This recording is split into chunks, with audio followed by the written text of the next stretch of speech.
Good evening बच्चों, how are you? Welcome welcome welcome.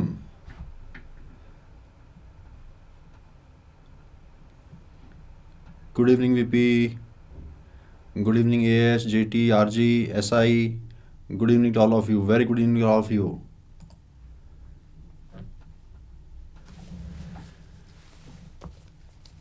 क्या चल रहा है? अच्छे से तैयारी कर रहे हो मेंस की? और डीबीपी करी? अच्छा, आज दोपहर में एक माइक्रो कोर्स की क्लास भी थी, इंटीग्रेशन की। कौन कौन बच्चे आए थे? DPP done, RS very good. Good evening. दोपहर की माइक्रो क्लास इंटीग्रेशन के ऊपर थी, इनडेफिनेट इंटीग्रेशन। बाई चांस अगर आपने मिस कर दी हो तो रिकॉर्डिंग अवेलेबल है। और as, if you cannot see, I will suggest you refresh the page. जहां पे आपको क्रैश कोर्स की क्लासेस दिखाई देती हैं, उसी के नीचे माइक्रो कोर्सेज का भी शेड्यूल आप देख सकते हो। माइक्रो कोर्स और क्रैश कोर्स में क्या फ़र्क है? नहीं कर पाए कोई बात नहीं, रिकॉर्डिंग अवेलेबल होगी। आरवी ने अटेंड करी थी, very good. What is the difference between micro course and crash course? In micro course, we will cover one chapter in 2, 3 or 4 lectures. And in crash course, we will cover one chapter in one class. So crash course will be a bit faster. Micro course will be a bit slower, and concepts will be cleared or concepts will be taken in depth. Hello HJ, how are you? अच्छा, आज का match किस किसने देखा? ईमानदारी से बताना, आज का मैच किस किसने देखा? इंडिया ऑस्ट्रेलिया वाला।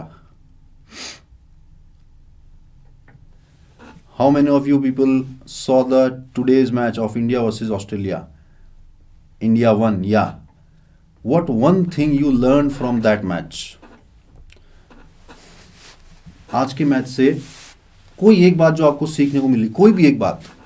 अगर आप पूरा मैच याद करो और कैसे इंडिया ने वो टारगेट अचीव किया, कोई भी एक बात जो आपको उस मैच से सीखने को मिली। दोपहर में टू नेवर गिव अप, बहुत ही बढ़िया यार एएस, बहुत ही बढ़िया। You should never give up, never give up spirit. तो ये चीज आपके जेईई की तैयारी पे भी एप्लीकेबल है या नहीं है?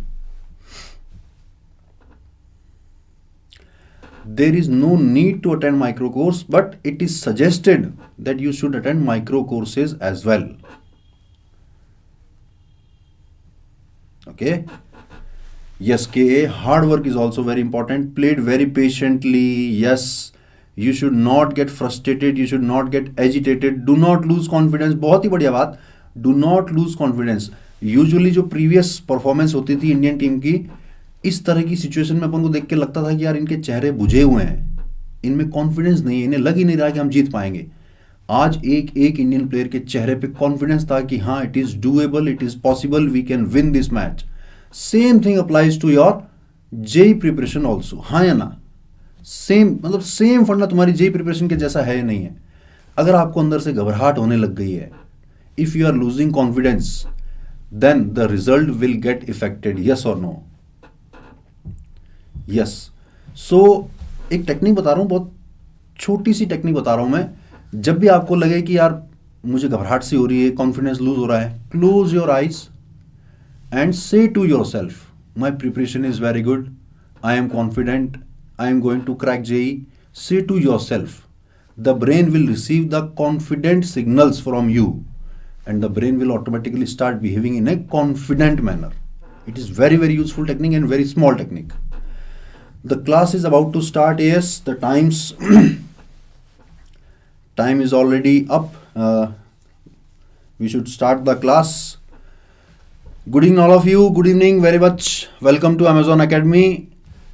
Myself Nitesh Jakhad. I am BTech from IIT Delhi and I cracked JEE in 2003 with All India rank 1161.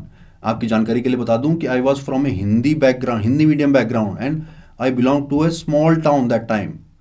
Still I crack JEE with class 12th in English medium.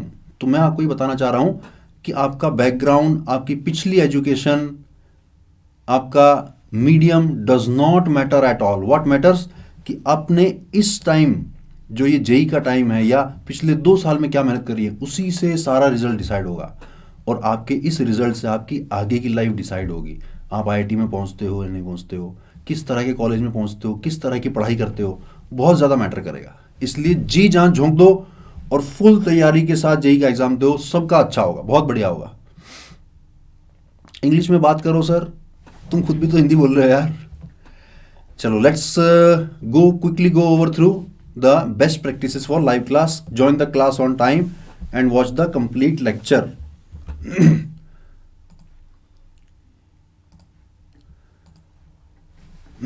Attend all classes and also see recordings in case the class was missed. Revise previous class topics before coming to class. Be polite with your peers and teachers on the chat. आप politely बात करोगे तो बाकी सब भी politely बात करेंगे। Never spam in the class and don't use uncivilised language. बार बार आपको कह रहे हैं ताकि आप इस क्लासेस का मैक्सिमम बेनिफिट ले पाओ। There is a my doubt section near the chat box where you can ask related doubt individually. Okay, system, the Amazon Academy live classes will run smoothly on Chrome or Firefox. If you are using Android, then your version should be 6 and above, and the internet speed should be 5 Mbps or plus, so that your class one will run very very smoothly. ठीक है। तो अपन DPP discuss करते हैं। Last class वाली किस किस बच्चे ने डीपीपी पूरी सॉल्व कर ली, सारे क्वेश्चन हो गए, किस किस से सारे क्वेश्चन हो गए। DPP of straight line 6 question दिए थे और 6 के 6 क्वेश्चन बड़े छांट के दिए थे। Hello N, nice to see you too me, RAAN SAPPHG, all done. चलिए one by one I am asking you. पहला क्वेश्चन बताना है क्या? पहला क्वेश्चन हो गया होगा। पहला क्वेश्चन इजी था। पहला क्वेश्चन बताना है किसी को, हो जाना चाहिए, इजी था। Question number 2, anybody has doubt in question number 2? Question number 2 was also easy one. Not so easy, but as per the standards of JEE Mains. Okay, let's move on to question number 3. Anybody has doubt in question number 3? RK is 3. Third question देखो जरा। Two equal sides of isosceles triangle are this and this. Slope of the third side is positive. Find the slope of the third side. Let's say एक equilateral triangle given है अपन को। उसकी एक side तो है 7x minus y plus 3 equal to 0 और दूसरी line है x plus y minus 3 equal to 0। These are the equal sides which means this angle and this angle is same. We have to find the slope of this line. तो यहाँ पे tan theta और यहाँ पे tan theta निकाल के equal कर देते हैं। इस लाइन का स्लोप है 7, let's say this is m1, और इस लाइन का स्लोप है -1। So I'm going to say m1 minus m2 upon 1 plus m1 m2। बोल तो मैं फॉर्मूला रहा हूं, लिख मैं वैल्यू रहा हूं, is equal to m1 minus m2 upon 1 plus m1 m2। इसको अगर आप सॉल्व करोगे तो बड़ा इजीली आपकी m की वैल्यू निकल जाएगी। m की value comes out to be 1/3। Easy था, सिंपल था, हो जाएगा अब तो। क्वेश्चन 3 आ रहे, अब हो जाएगा। इक्वेशन तो सॉल्व कर ही लोगे ना? अरे तुमने पूछा था क्वेश्चन 3, AS ने भी पूछा था।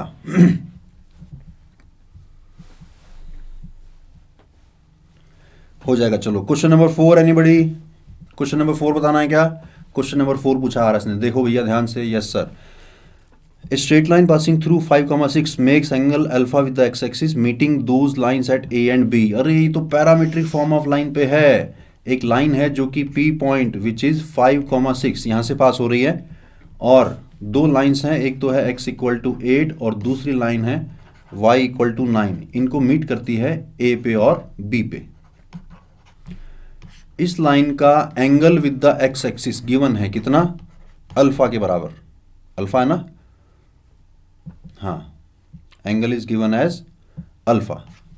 Using parametric form of line, क्या मैं A पॉइंट के coordinate x1 plus r cos theta comma y1 plus r sin theta बोल सकता हूं क्या? लास्ट क्लास में पढ़ा था parametric form of line.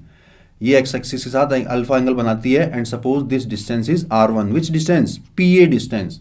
So this point is 5 plus r1 cos alpha and 6 plus r1 sin alpha. But A point का x coordinate तो 8 ही आएगा ना, क्योंकि x इक्वल टू 8 वाली लाइन पे लाई कर रहा है। which means 5 plus r1 cos alpha should be equal to 8, which means r1 cos alpha should be equal to 3. एक रिजल्ट आ गया अपने पास. Now let's say PB distance is r2. Let's say PB distance is r2. Then B point can be written as x1 plus r cos alpha comma y1 plus r sin alpha. ठीक है.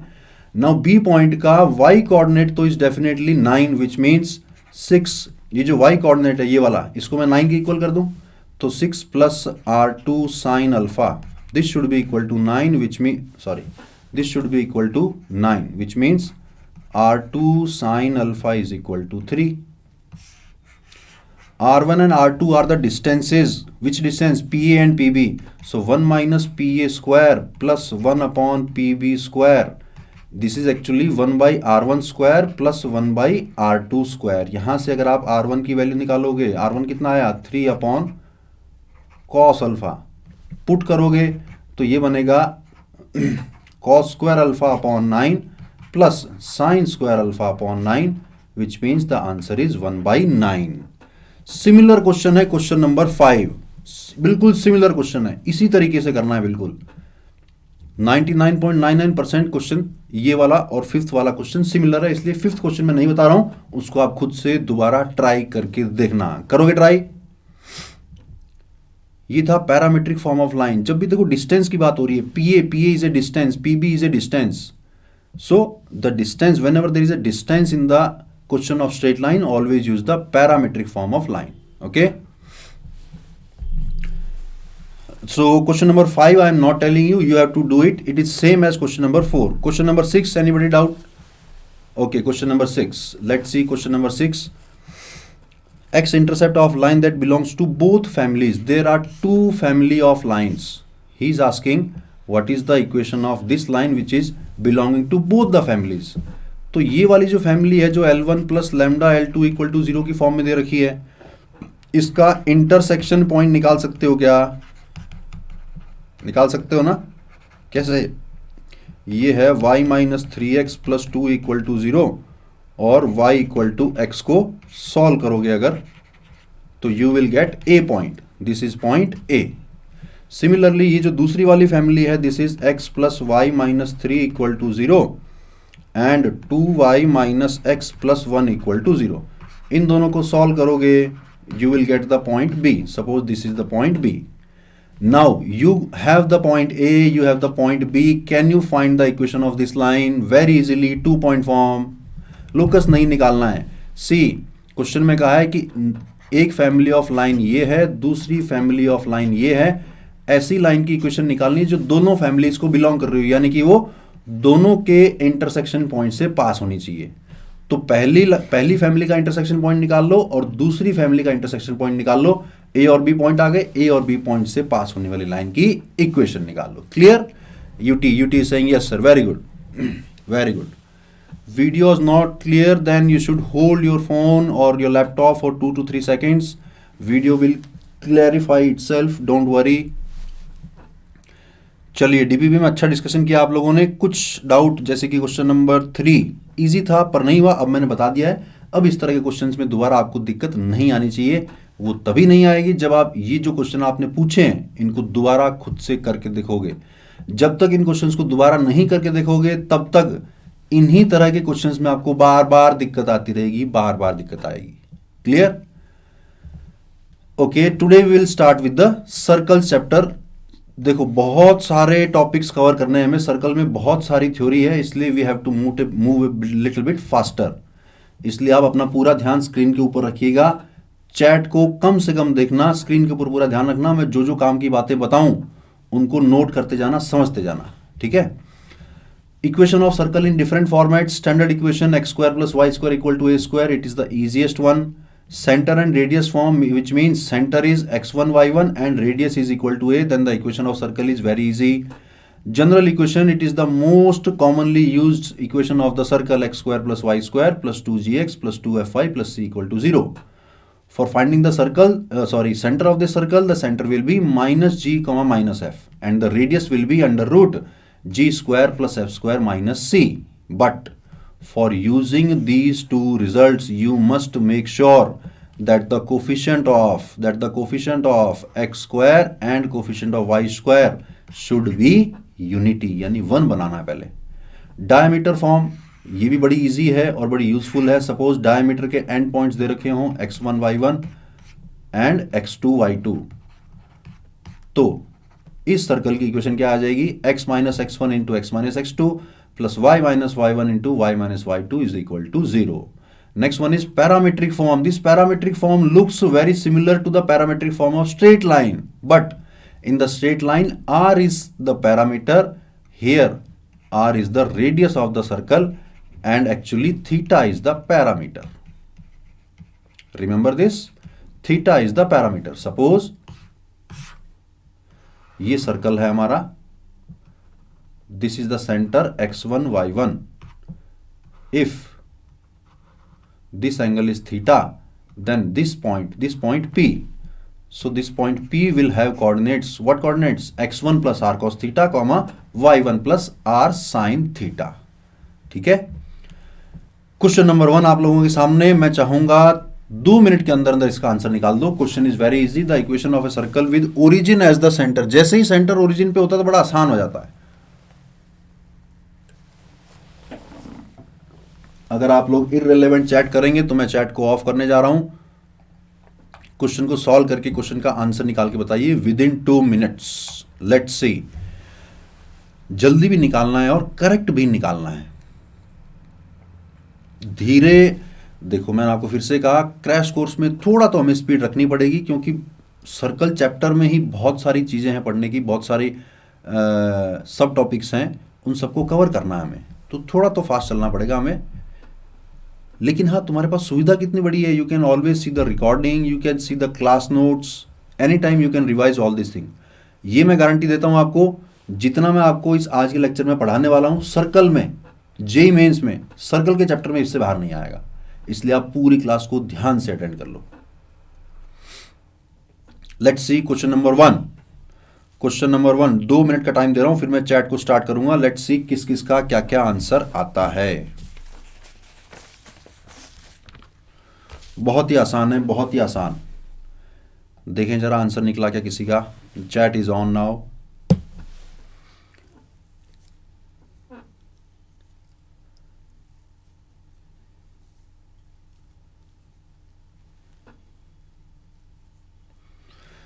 आई am not able to do questions related to family of circles. ठीक है, family of circles को मैं थोड़ा और अच्छे से आज एक्सप्लेन कर दूंगा. X square plus Y square is equal to 4a square. That is the correct answer. Very good guys. नमस्ते केजे. कई सारे बच्चों का नहीं 4a square, x square plus Y square equal to r square, नहीं 4a square. That is the correct answer. ध्यान से देखना, जैसे स्ट्रेट लाइन की इक्वेशन निकालने के लिए हमें एक पॉइंट चाहिए, एक स्लोप चाहिए, in the same way circle की इक्वेशन निकालने के लिए भी 2 ही चीज चाहिए, सेंटर और रेडियस. सेंटर तो भाई ने एकदम परोस के दे दिया है कि 0,0 इसका सेंटर है. What we have to find? We have to find the radius of this circle. Since it is passing through the all vertices of equilateral triangle, which means the center and the centroid will coincide. तो अगर मैं इसकी median बनाता हूं तो median centre से pass होगी. और याद करो मीडियन जो होती है, suppose this is AD and this point is C. याद करो AC is to CD. Actually it is the ratio of 2:1.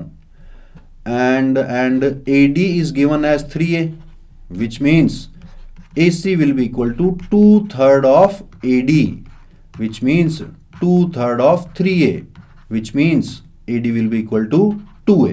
AD कौन, सॉरी AD नहीं, AC और AC ही तो रेडियस है. समझ में आया क्या? AC रेडियस है तो सर्कल की इक्वेशन x माइनस x1 का whole square plus y minus y1 का whole square is equal to r square, यानी कि x square plus y square is equal to 4a square. Simple था बिल्कुल. कई सारे बच्चों का सही निकला था, कई सारे बच्चों का, बहुत सारे बच्चों ने सही निकाला. शाबाश. कुछ कुछ बच्चों का गलत भी निकला है. जिन्होंने गलत किया, take care, take care, take care. Okay, let's say this point is G. Sorry, this is G. So this is AG is to GD, which means AG, which means AG. Sorry, my mistake. How AC is the radius, sorry sorry AC no, I am talking about AG। C point तो ये vertex है, G point ये वाला था। Yes yes, my mistake, C point is the vertex of the triangle. हाँ done, okay very good. If you just joined, I will suggest you see the recording after the class. Next topic, intercept made by the circle on the coordinate axis. ये circle है अपना general वाला circle, x square plus Y square plus 2gx plus 2fy plus c equal to 0। ये जो length है, this length is called x intercept, this length is called x intercept and this length is called y intercept. Y intercept, x intercept की length directly 2 under root जी square minus c और y intercept की length directly 2 under root f square minus c. You must remember these results, question में directly काम में आएगा। The x intercept of a circle is this one, the y intercept is this one, directly काम में आएगा, याद रखना है। ये बड़ा इंपॉर्टेंट टॉपिक पढ़ने जा रहे हैं अपन, सर्कल अंडर स्पेशल कंडीशंस। कभी कभी क्वेश्चन में डायरेक्टली लैंग्वेज दी होती है, किस तरह की, ए circle is touching the x axis. तो सर्कल अगर एक्स एक्सिस को टच कर रहा है और उसका सेंटर अगर h, k है, तो देखो रेडियस k के बराबर हो जाएगी, क्योंकि एक्स एक्सिस से सेंटर की हाइट k के बराबर है।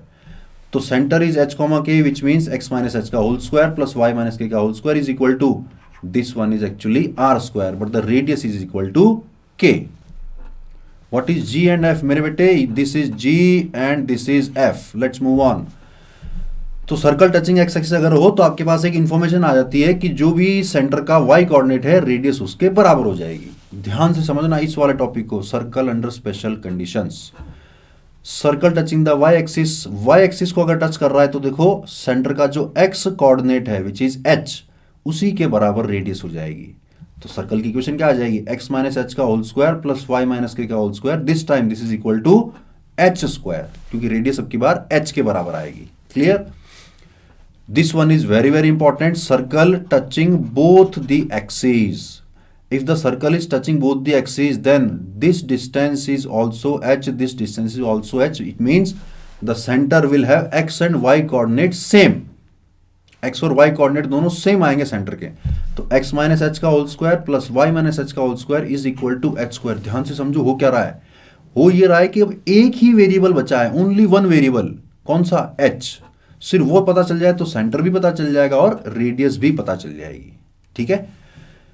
At the same time, this is very very important note, in such scenario, which scenario, when the circle is touching both the axis, then the center will always lie on the line y equal to plus minus x. कैसे आया ये, circle जो दोनों axis को touch कर रहा है वो किसी भी क्वाड्रेंट में आ सकता है। क्वेश्चन में भी ध्यान रखना, किसी भी क्वाड्रेंट में आ सकता है।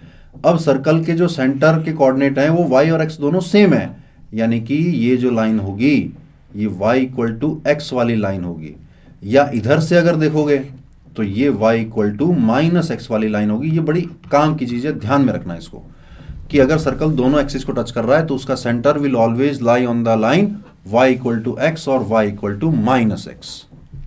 पैरामीट्रिक इक्वेशन बता दिया है बेटा।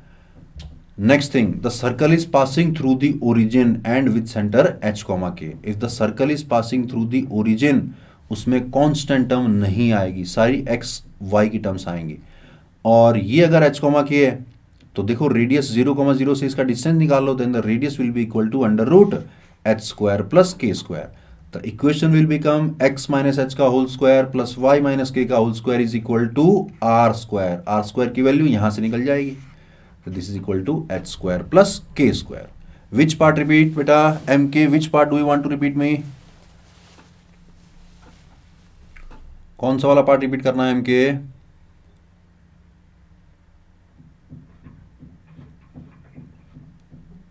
कौन सा पार्ट रिपीट करना है?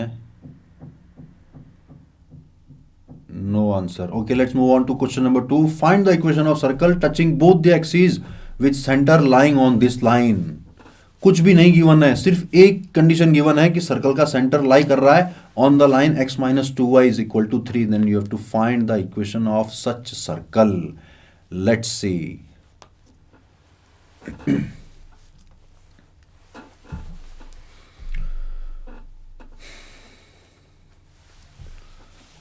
ओके, क्वेश्चन को नोट डाउन कर लो सभी लोग बच्चे। मैं फिर से एक बार 3 वाला पार्ट एक्सप्लेन कर दूंगा, कोई बात नहीं। क्वेश्चन नोट डाउन करना, find the equation of circle touching both the axis with center lying on the line x minus 2y is equal to 3। Okay,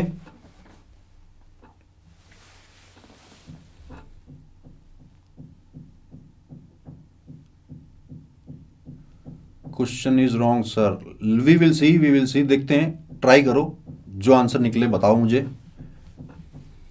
किस किस का आंसर निकला? ए के का निकल गया, एम टी का निकल गया, ए के ने निकाल लिया, एम टी ने निकाल लिया।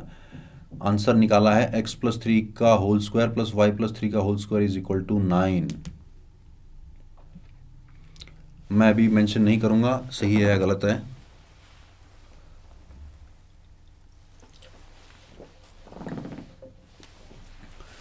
To circles with centre -1, -1 and -3, -3। Good evening बेटा। X square plus Y square plus 6x plus 6y plus 9 equal to 0। Explain about shortcut of problems. जहां पॉसिबल होगा, हर क्वेश्चन में, जिस क्वेश्चन में पॉसिबल होगा मैं वहां पे आपको शॉर्टकट बताऊंगा। Yes there will be 2 circles definitely. चलो सॉल्व करने जा रहा हूं मैं, ध्यान से देखना इस क्वेश्चन में काम की बात क्या है। क्वेश्चन में काम की बात यह है कि x minus 2y is equal to 3 को अगर आप प्लॉट करोगे 3,0 एंड 0, -3/2, ये वो वाली लाइन है, कौन सी वाली? x minus 2y is equal to 3। Circle का सेंटर इस लाइन पे लाई कर रहा है, लेकिन हम जानते हैं कि सर्कल का center y equal to -x पे भी लाई करेगा, यानी एक सर्कल तो यहां पे आएगा, ये वाला, ये सेंटर है इसका। नहीं समझे? देखो ध्यान से, इस लाइन पे क्वेश्चन के हिसाब से सेंटर लाई कर रहा है, अपने हिसाब से center y equal to -x पे लाई कर रहा है, यानी कि दोनों का इंटरसेक्शन अगर निकाल लूं तो सर्कल का सेंटर मिल जाएगा। सॉल्व कर लेते हैं। x minus 2y equal to 3 और y is equal to -x, तो ये बन जाएगा x इज इक्वल टू 1 और y इज इक्वल टू -1। तो एक सर्कल तो पॉसिबल है 1, -1 पे। At the same time y equal to x पे भी तो पॉसिबल है सर्कल का center y equal to x वाली लाइन पे भी तो पॉसिबल है। क्वेश्चन तो ये कह रहा है कि x minus 2y equal to 3 पे लाई करेगा, हम कह रहे हैं कि y इक्वल टू x पे लाई करेगा, यानी एक सर्कल और पॉसिबल है। वो कैसे निकलेगा? x minus 2y equal to 3, इसको अपन डिफरेंट कलर में कर लेते हैं। x minus 2y equal to 3 and x equal to y को सॉल्व करने जा रहा हूं मैं, तो x की वैल्यू आ रही है, अच्छा सॉरी, x की वैल्यू आ रही है -3 एंड y की वैल्यू भी आ रही है -3। This is my mistake, this line will actually intersect in the third quadrant, sorry.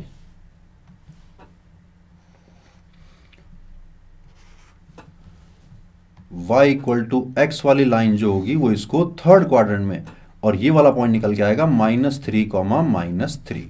So there are 2 circles possible. First circle is this one with center 1, -1 and another circle is this one with center -3, -3। बताओ भैया समझ में आएगा? Circle की equation निकालना अब तो बहुत आसान है। पहले वाले सर्कल की इक्वेशन, इसकी इक्वेशन क्या आएगी? x माइनस 1 का whole square plus y plus 1 का होल स्क्वायर इक्वल टू 1, और दूसरे वाले सर्कल की इक्वेशन क्या आएगी? x प्लस 3 का whole square plus y plus 3 का whole square is equal to 3 का स्क्वायर। क्लियर? हाँ सिंपल था। देखो अब जो एक बच्चे ने डाउट पूछा था कि सर क्वेश्चन में गड़बड़ है, क्वेश्चन समझ गया ना? गड़बड़ नहीं थी, क्वेश्चन में कुछ एक्स्ट्रा इन्फॉर्मेशन दी हुई थी। हमारे पास जो इन्फॉर्मेशन थी उसका हमने इस्तेमाल कर लिया कि या तो y इक्वल टू एक्स पे लाई करेगा, या तो y इक्वल टू एक्स पे लाई करेगा, या फिर y इक्वल टू -x पे उसका सेंटर लाई करेगा। बढ़े आगे? चलो वेरी गुड, क्लियर हो गया है। पॉइंट वर्सेस सर्कल बहुत ही सिंपल सी चीज है। पॉइंट को आप सर्कल में पुट कर दीजिए, तो x1 y1 को जब सर्कल में पुट करोगे तो आज के बाद जब भी मैं s1 नाम लूं तो समझ जाना कि x1 y1 को s इक्वल टू 0 यानी सर्कल की इक्वेशन में पुट किया गया है। If s1 is equal to 0 then the point lies on the circle, if s1 is greater than 0 then point lies outside the circle, if s1 is less than 0 then point lying inside the circle. ये simple है बिल्कुल। Next चीज पढ़ते हैं अपन, maximum and minimum distance of a point from a circle. Suppose एक point P दे रखा हो आपको, ये गिवन पॉइंट है और एक गिवन सर्कल है आपके पास, सर्कल भी गिवन है। आपसे पूछा जाए कि इस पॉइंट का सर्कल से मिनिमम डिस्टेंस कितना है, ये डिस्टेंस मिनिमम है, और पी एम ये वाला डिस्टेंस, ये वाला मैक्सिमम डिस्टेंस है। समझ में आ रहा है? पॉइंट का सर्कल से मिनिमम डिस्टेंस कितना है, पॉइंट का सर्कल से मैक्सिमम डिस्टेंस कितना है। तो सेंटर के थ्रू जो लाइन जा रही है वही वाली लाइन देखो, PC minus r is the minimum distance, this distance is PC, और PC में से अगर R माइनस कर दोगे तो ये वाला मिनिमम डिस्टेंस निकल जाएगा, और PC में अगर R ऐड कर दोगे तो मैक्सिमम डिस्टेंस निकल जाएगा।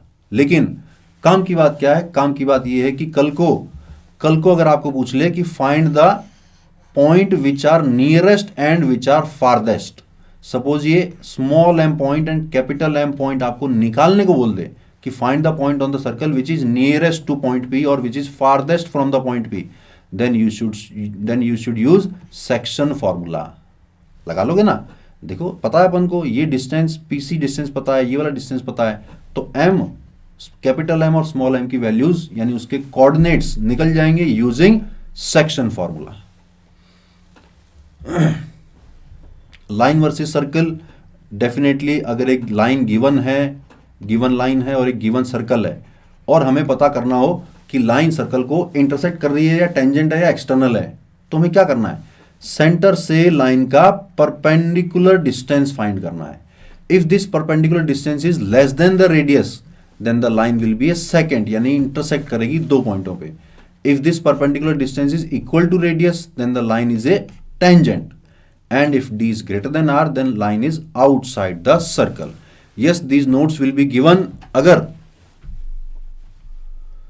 सेक्शन फॉर्मूला कैसे अप्लाई होगा, चलो दोबारा एक्सप्लेन कर देता हूं मैं। सेक्शन फॉर्मूला कैसे अप्लाई होगा? सपोज P पॉइंट तो गिवन होगा आपको, ये तो गिवन होगा, ये स्मॉल m यानी नियरेस्ट वाला पॉइंट, और ये सेंटर भी होगा आपको गिवन, ठीक है। तो PM distance, this distance is actually PC minus R and this distance is R।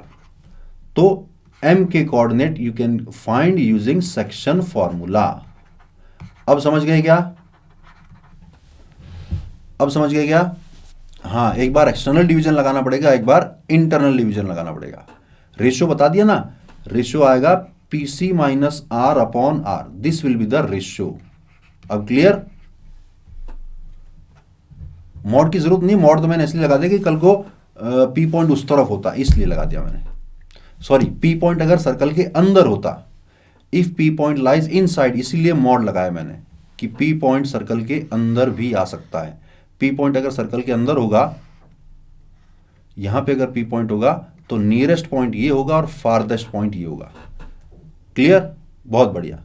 चलो, ये तो डिस्टेंस, ये वाला तो क्लियर है। इनमें से काम की बात, सबसे ज्यादा काम की बात ये वाली है कि डिस्टेंस इक्वल टू R तो लाइन बनेगी टेंजेंट। इसका इस्तेमाल करेंगे हम बहुत सी बार। उससे पहले एक सवाल देखो, ये वाला question, the circle intersects the line at two distinct points लिखा हुआ है, find the range of values of M।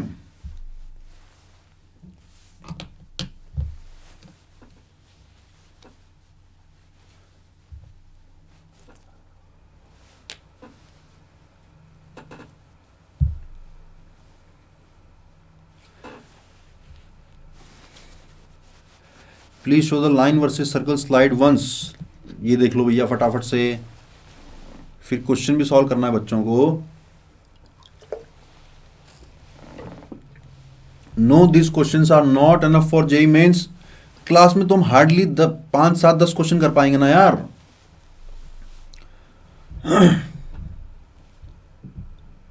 Enough करने के लिए आपको प्रैक्टिस, सेल्फ प्रैक्टिस बहुत सारी करनी पड़ेगी। सेल्फ प्रैक्टिस जितनी करोगे उतना आपका रिजल्ट इंप्रूव होता जाएगा।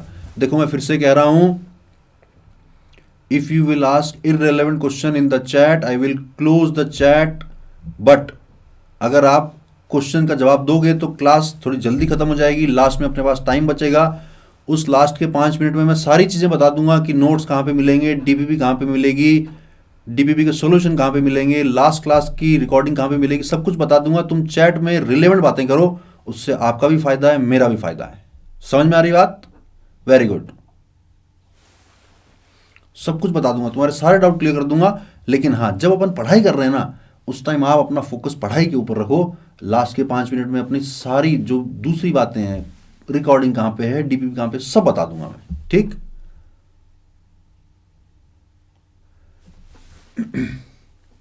The circle intersects this line at two distinct points. Find the range of values of m. M greater than -3. No, this answer is wrong, my dear friend. Very very sorry.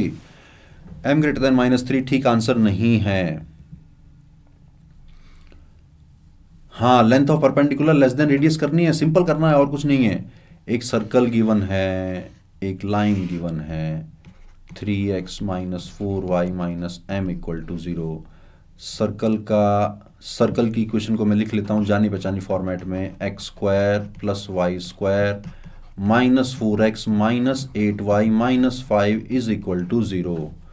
-35 से 15 is the correct answer. As का correct answer आया। As very good बेटा, शाबाश, तुम अच्छा perform कर रहे हो। पीए का भी सही जवाब आया है। m greater than 3, m greater than -5, I am sorry, these are incorrect answers. चलो मैं चैट को स्टॉप कर रहा हूं, ध्यान से समझना है इस क्वेश्चन को। देखो, एक सर्कल गिवन है, सर्कल का सेंटर निकालने के लिए आप सर्कल को पहले स्टैंडर्ड फॉर्मेट में कन्वर्ट करो। अब मुझे दिख रहा है कि इसका सेंटर आने वाला है 2,4। रेडियस निकालूं तो radius is equal to √g² + f² - c, which comes out to be, I think 5 के बराबर आती है। 16 + 4 20, 20 + 5 5 के बराबर। तो this perpendicular distance d, this d should be actually less than 5, not less than equal to 5, less than 5। Two distinct point दे रखा है, यानी कि 3 × 2 - 4 × 4 - m डिवाइडेड बाई 5 का मॉड्यूलस। ये क्या लगा दिया भैया, ये क्या कर दिया सर?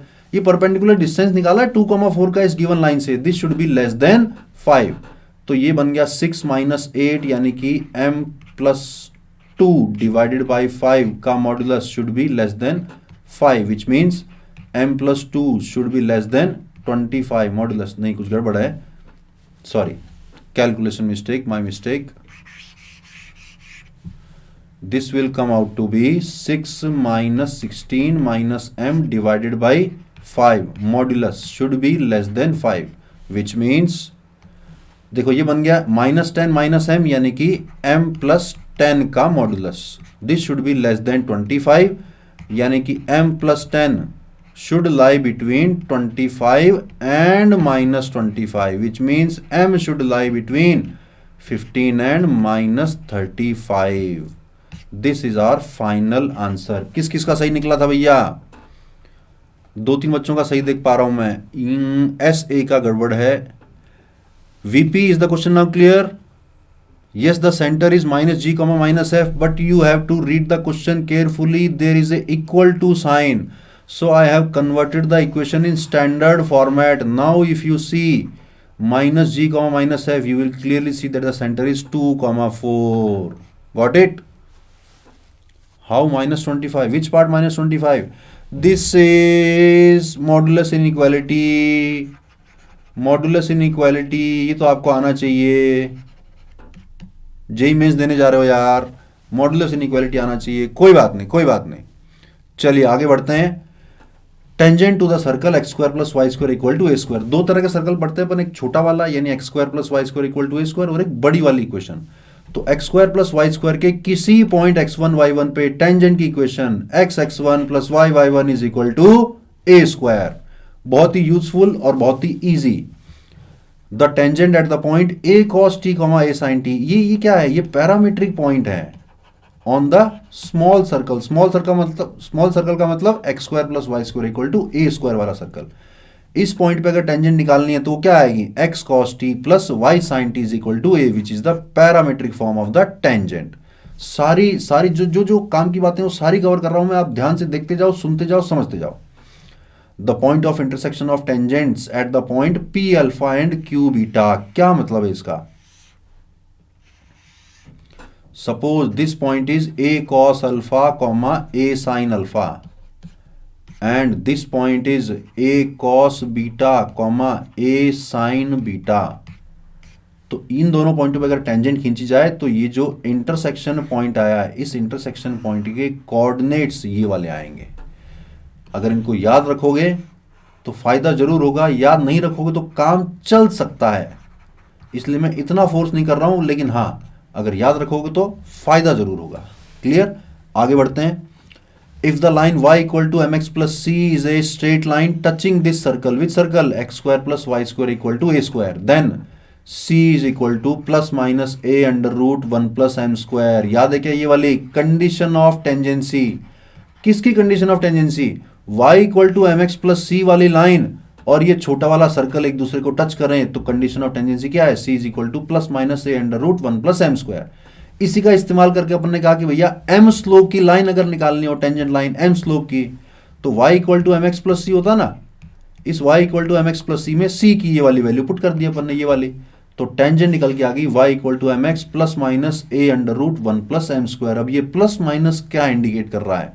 प्लस माइनस ये इंडिकेट कर रहा है कि सर्कल पे m स्लोप की एक नहीं दो टेंजेंट आएंगी, इसका स्लोप भी m और इसका स्लोप भी m, यानी दोनों टेंजेंट पैरेलल होंगी। क्लियर? कौन सा वाला पार्ट फिर से बेटा जैन? ये सारी चीजें आपकी पढ़ी हुई हैं, अपन रिवीजन कर रहे हैं। रिवीजन का मतलब चीजों को अपन फास्ट फास्ट करेंगे। Any trick to remember this, कुछ भी याद करने की एक ही ट्रिक है, उसको बार बार डेली एक बार दोबारा दोबारा देखते जाओ, डेली डेली डेली देखते जाओ देखते जाओ देखते जाओ, तो कोई छठा सातवां दिन ऐसा आएगा जिस दिन आपके दिमाग में वो याद हो जाएगा। कुछ भी याद करने का एकमात्र ट्रिक यही है। ठीक, अब बात करते हैं अपन बड़े वाले सर्कल की। बड़े वाले सर्कल के किसी पॉइंट x1 y1 पे टेंजेंट की इक्वेशन अगर लिखनी हो क्या होती है? याद है क्या? x x1 plus y y1 plus g times x plus x1 plus f times y plus y1 plus c equal to 0। You must remember this equation.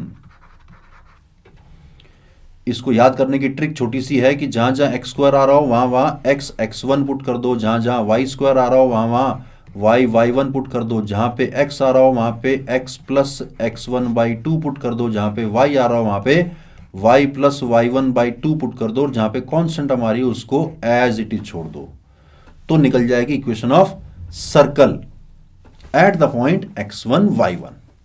ठीक, याद रखना, you must remember this. Equation of tangent of given slope m to this circle. देखो ध्यान से, कौन सा circle given है? ये कोई बड़ा सर्कल है जिसका सेंटर है h k पे और जिसकी रेडियस है a के बराबर। तो मैं क्या कर रहा हूं, मैं ओरिजिन को शिफ्ट कर रहा हूं to the point h k। तो नए कोऑर्डिनेट सिस्टम में ये मुझे capital x square plus capital y square equal to a square type का दिखेगा सर्कल। और इस पे टेंजेंट की इक्वेशन अपन जानते हैं। कौन सी टेंजेंट की इक्वेशन? ऐसी टेंजेंट की इक्वेशन जिसका स्लोप m हो। तो m स्लोप की टेंजेंट की इक्वेशन नए कोऑर्डिनेट सिस्टम में क्या आएगी? y is equal to m x plus minus a under root 1 plus m square. अब पुराने कोऑर्डिनेट सिस्टम में करूं तो y की जगह डाल दिया मैंने y minus k is equal to m times x की जगह डाल दिया मैंने x minus h plus minus a under root 1 plus m square. Clear?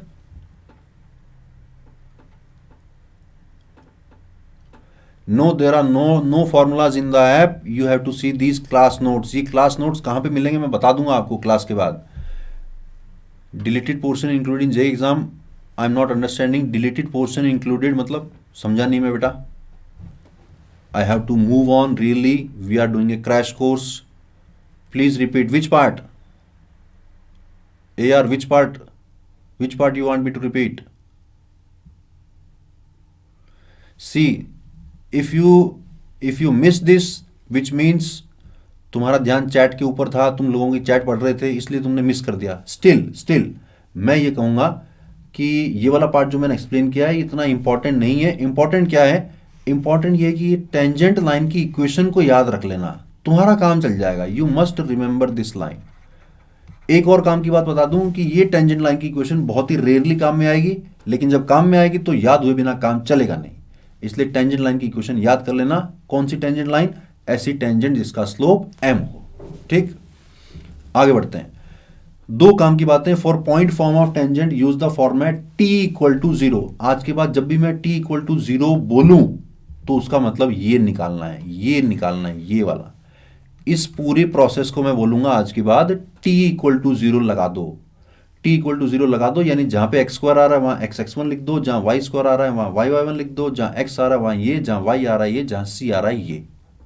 समझ गए? t इक्वल टू जीरो जब भी मैं यूज करूं, समझ जाना कि मैं कौन से प्रोसेस की बात कर रहा हूं। Length of tangent from any point x1 y1 to the circle s equal to zero. Suppose this is the point x1 y1,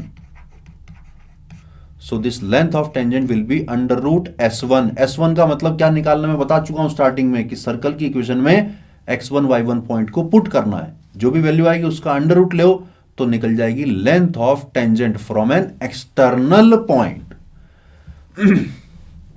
now let's discuss the part tangent from an external point. एक given circle हो आपको और एक given point हो, आपको कहे कि इस पॉइंट से सर्कल पे टेंजेंट बनाओ। सर्कल पे टेंजेंट कर बनानी तो दो टेंजेंट आएंगी, उनकी इक्वेशन निकालने के लिए क्या करूं? उनकी इक्वेशन निकालने के लिए मैं कहूंगा कि इक्वेशन ऑफ लाइन, मान लिया मैंने उसका स्लोप m है, लाइन का स्लोप अगर m है मैंने अज्यूम कर लिया, तो लाइन की इक्वेशन आ गई ना, y minus y one is equal to m into x minus x one. अब मुझे सिर्फ m की वैल्यू तो निकालनी है।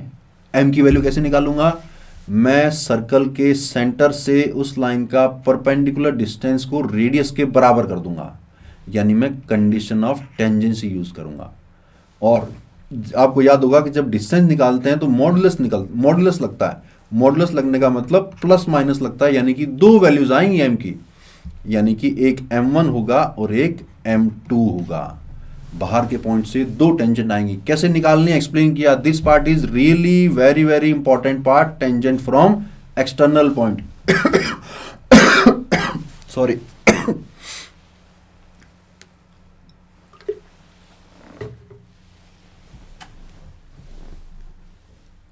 तो टेंजेंट फ्रॉम एक्सटर्नल पॉइंट जब होता है तो इसमें साथ में बहुत सारे क्वेश्चन और बनते हैं।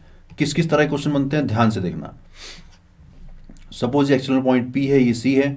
PC डिस्टेंस निकालना बड़ा आसान है, और ये वाला डिस्टेंस निकला रूट S1, ये R के बराबर है, ये 90 डिग्री है। हो सकता है कभी आपसे ये वाला एंगल पूछ ले, तो ये वाला एंगल निकालना तो आसान है क्योंकि ट्राइंगल की सारी साइड्स निकाल चुके हैं अपन। हो सकता है कभी कभी आपसे ये पूरा एंगल पूछ ले, यानी 2 थीटा पूछ ले कि दोनों टेंजेंट्स के बीच में एंगल कितना आ रहा है। हो सकता है कभी कभी आपसे एरिया ऑफ ट्राइंगल PAC पूछ ले, तो वो भी आसान है, कितना आएगा, half into base into height. हो सकता है कभी कभी आपसे लेंथ AB की कॉर्ड पूछ ले, सॉरी कॉर्ड AB की लेंथ पूछ ले। वो कैसे निकालोगे ध्यान से देखना। ये एंगल थीटा, ये वाला 90, तो ये वाला एंगल आया 90 minus theta. Now this angle is again 90, so this angle is theta. ये पॉइंट अगर मैं M मान लूं तो AM can be written as R cos theta, और AB अगर निकालना हो तो उसकी डबल हो जाएगी, यानी कि 2R cos थीटा हो जाएगी। ये सारी की सारी चीजें ज्योमेट्री से और ट्रिग्नोमेट्री से निकल रही हैं। ये एक ही डायग्राम बहुत बार काम में आएगा, अलग अलग क्वेश्चन में अलग अलग तरह से काम में आएगा, लेकिन ये पूरा डायग्राम आपके दिमाग में छाप लेना। बिल्कुल बहुत काम की चीज बता रहा हूं मैं, बहुत ही काम की चीज, ध्यान से समझना। एंगल पूछ सकता है, लेंथ पूछ सकता है, एरिया पूछ सकता है, बहुत सारी चीजें सिर्फ ज्योमेट्री और ट्रिग्नोमेट्री से निकाली जा सकती हैं। क्लियर? कॉर्ड ऑफ कॉन्टैक्ट का क्या मतलब है? बाहर के किसी पॉइंट से दो टेंजेंट अगर खींचोगे तो वो दो अलग अलग पॉइंटों पे टच करेगी, उन पॉइंट्स को ज्वाइन कर दो तो सर्कल की एक कॉर्ड निकल के आएगी। This chord is called chord of contact. ठीक? Chord of contact can be found using t equal to zero. t equal to zero का मतलब क्या है मैं एक्सप्लेन कर चुका हूं। ये x1 y1 पॉइंट अब की बार बाहर है, लेकिन t इक्वल टू जीरो वाला फॉर्मूला लगा दोगे तो कॉर्ड ऑफ कॉन्टैक्ट की इक्वेशन निकल के आ जाएगी। This is also very important, I will say this is very very important part. Which part? Chord of contact. Pair of tangents, यानी कि जो दो टेंजेंट्स निकल के आ रही है T1 और T2, उनकी कंबाइंड इक्वेशन अगर निकालनी हो then directly use SS1 is equal to T square. ये फॉर्मूला रेयरली यूज में आएगा, रेयरली यूज में आएगा, बहुत ही कम बार पूछा जाता है, मतलब बहुत ही रेयरली यूज में आएगा। लेकिन ये वाला पार्ट बड़ा इंपॉर्टेंट है, कॉर्ड ऑफ कॉन्टैक्ट वाला part. Which part? This part, chord of contact.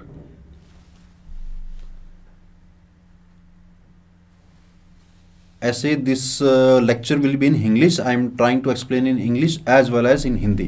Okay, chord of contact I am going to explain one more time. See, from an external point you can see two tangents are possible. These tangents will touch the circle at two different points, A and B. This AB is called chord of contact. The equation of this chord of contact can be found using the formula T equal to 0. What is the meaning of T equal to 0? I have explained in previous slides. You must remember that part. Next thing is pair of tangents. Pair of tangent means the combined equation of these two tangents, T1 and T2. The combined equation can be found using SS1 is equal to T square. But this formula is very rarely used. So even if you don't remember this formula, you will be fine. I'm sure you will be fine. What is the normal of a circle? The normal is a line passing through the center of the circle. Rarely used. Normal of a circle की equation, लेकिन फिर भी चलो आपको पता होना चाहिए कि नॉर्मल क्या चीज होती है. कल को ऐसा हो कि two normals of a circle are given, if you find their intersection point, which means you have found the centre of the circle. जो भी नॉर्मल होंगे, normal will always act a diameter of the circle. Clear? For T equal to 0, I have explained to you in previous slides. Please pay attention. Okay. Chord with a given middle point. This part is also important. There are many important parts in the chapter of circle. बहुत सारी चीजें हैं, उनको याद रखना बहुत जरूरी है. अगर एक सर्कल गिवन हो, उस सर्कल की कोई कॉर्ड गिवन हो, उस कॉर्ड का मिड पॉइंट गिवन हो. मिड पॉइंट क्या गिवन हो? मिड पॉइंट सपोज गिवन हो x1 y1, then the equation of this chord can be found using t equal to s1. t का क्या मतलब है एक्सप्लेन कर चुका हूं. s1 का क्या मतलब है एक्सप्लेन कर चुका हूं. t equal to 0, s1 equal to 0, s equal to 0, ये तीनों टर्म बहुत बार काम में आएगी सर्कल में. ठीक है, चलो क्वेश्चन करते हैं अब. क्वेश्चन, चलो आप पहले ये वाला क्वेश्चन सॉल्व कर लो. चलो फैमिली ऑफ सर्कल कवर कर लेते हैं पहले. फैमिली ऑफ सर्कल, फिर फैमिली ऑफ सर्कल पे 2-3 क्वेश्चन करा दूंगा. ठीक है,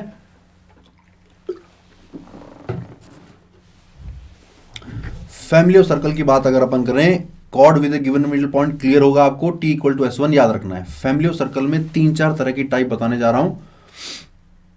मेरी बातों को ध्यान से सुनना. मेरा कहा हुआ एक शब्द क्वेश्चन में काम में आएगा.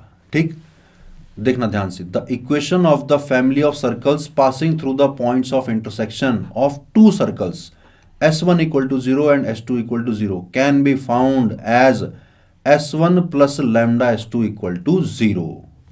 s1 equal to 0, s2 equal to 0, दो सर्कल थे.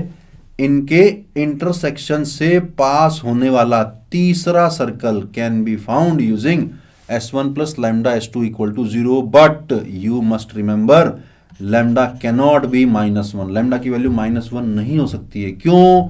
जरा मुझे बता दो कि lambda अगर -1 हुआ तो यहां पे क्या होगा. चैट में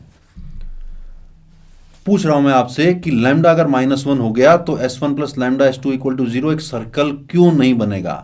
लाइन बन जाएगा. बहुत बढ़िया, वेरी गुड, लाइन बन जाएगा, क्योंकि x स्क्वायर और y स्क्वायर की टर्म्स कैंसिल हो जाएगी. तो lambda can not be equal to -1. Clear? Next part, the equation of family of circle passing through the point of intersection of a circle and a line. एक circle given है और एक line given है. उससे अपन को दो intersection point मिले. इन दो पॉइंटों से फिर से इनफाइनाइट सर्कल पास होंगे. उस सारे के सारे इनफाइनाइट सर्कल की equation can be found using s plus lambda l equal to 0. काम की बात बताने जा रहा हूं, ध्यान से सुनना. काम की बात बताने जा रहा हूं. सर्कल के किसी भी क्वेश्चन में अगर आप फंस जाओ, सर्कल के किसी भी क्वेश्चन में आपको लगे कि मेरा क्वेश्चन लंबा हो रहा है, सर्कल के किसी भी क्वेश्चन में अगर आपको लगे कि मैं फर्स्ट थॉट नहीं आ पा रहा है कि मैं स्टार्ट कहां से करूं, ये 3 बातें अगर आपको लगे सर्कल के क्वेश्चन में, then always think about family of circles. ये 3 बातें कौन कौन सी? सर्कल के क्वेश्चन में आप फंस जाओ, या कोई थॉट नहीं आ पा रहा हो, या क्वेश्चन लंबा हो रहा हो, the solution gets lengthy, then always think about family of circles. Third part, the equation of family of circle passing through two given points, दो गिवन पॉइंट्स अगर हैं, दो गिवन पॉइंट्स अगर हैं, कौन कौन से given point, x1 y1 and x2 y2, तो इन दोनों पॉइंटों से भी फिर से इनफाइनाइट सर्कल्स पास होंगे। तो उन सारे सर्कल्स की इक्वेशन निकालने के लिए मैंने क्या किया, मैंने ऐसा एक सर्कल बना लिया जो इन दोनों पॉइंटों से पास हो रहा हो। कौन सा सर्कल, जिसके लिए x1 y1 और x2 y2 डायमीटर का काम कर रहे हो। तो मैं इसको तो यूज करूंगा s plus lambda times l equal to zero. l कौन, यही वाली लाइन की equation l equal to zero. तो देखो बिल्कुल प्रीवियस वाला केस आ जाएगा, s plus lambda l equal to zero. कब, जब आपको सर्कल और लाइन ना देकर दो पॉइंट गिवन हो, x1 y1 और x2 y2 दो पॉइंट गिवन हो, तो उन दो पॉइंटों से पास होने वाला कोई सर्कल निकाल लो। कैसे निकाल लूं, डायामीटर फॉर्म ऑफ सर्कल को यूज करके, डायामीटर फॉर्म ऑफ सर्कल को यूज करके मैं एक सर्कल निकाल लूंगा जो उन दोनों पॉइंटों से पास हो रहा है, और ये उस लाइन की इक्वेशन है। Sorry, this should B x, this should B y। तो ये उस लाइन की इक्वेशन होगी, कौन सी वाली लाइन की, इस वाली लाइन की इक्वेशन। और s plus lambda equal to zero कर दोगे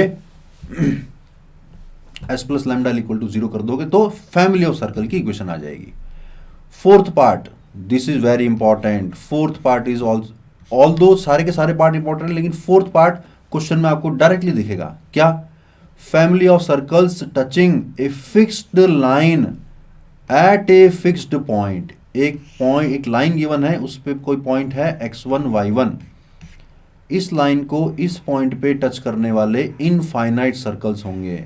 उन फैमिली ऑफ सर्कल्स की इक्वेशन निकालने के लिए मैंने फिर से एक सर्कल निकाला है, एक सर्कल निकाला है और एक लाइन निकाली है और लगा दिया है s plus lambda l equal to zero.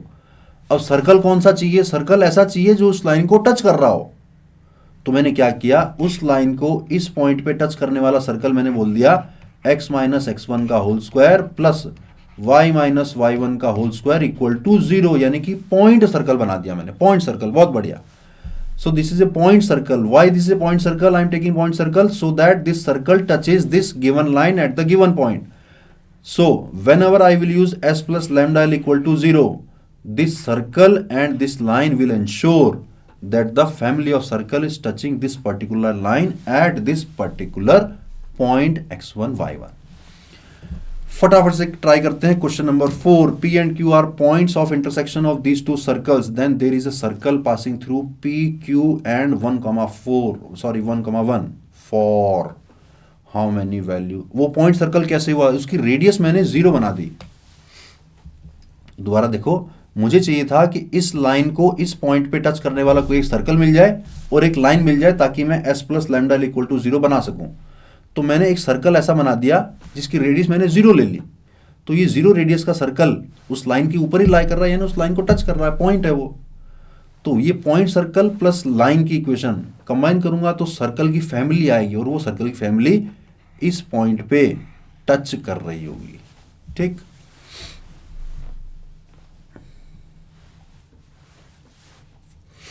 चलो क्वेश्चन ट्राई कर दो फटाफट से। 3 मिनट्स का टाइम दे रहा हूं, ओनली 3 मिनट्स का time.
A C A, no C, B B, all except two values of P, all except A answer है one value of C, C C. बहुत सारे बच्चों ने जवाब दिया आज, बहुत सारे बच्चों ने जवाब दिया है। Let me tell you the correct answer is A. बताओ किस किस का आया ए आंसर, किस किस का आया बताओ फटाफट से। मुझे बड़ा अच्छा लगा कि बहुत सारे बच्चों ने जवाब दिया है, सी नहीं है। ऑप्शन ए किस किस का सही आया, ए एस का सही आया, पी आर का सही आया, पी आर वेरी गुड बेटा, वी डी का सही आया, एस एच का सही आया, वेरी गुड। चलो मैं सॉल्व करने जा रहा हूं, ध्यान से देखना, चैट को मैं कर रहा हूं of. P and Q are the points of intersection of these circles.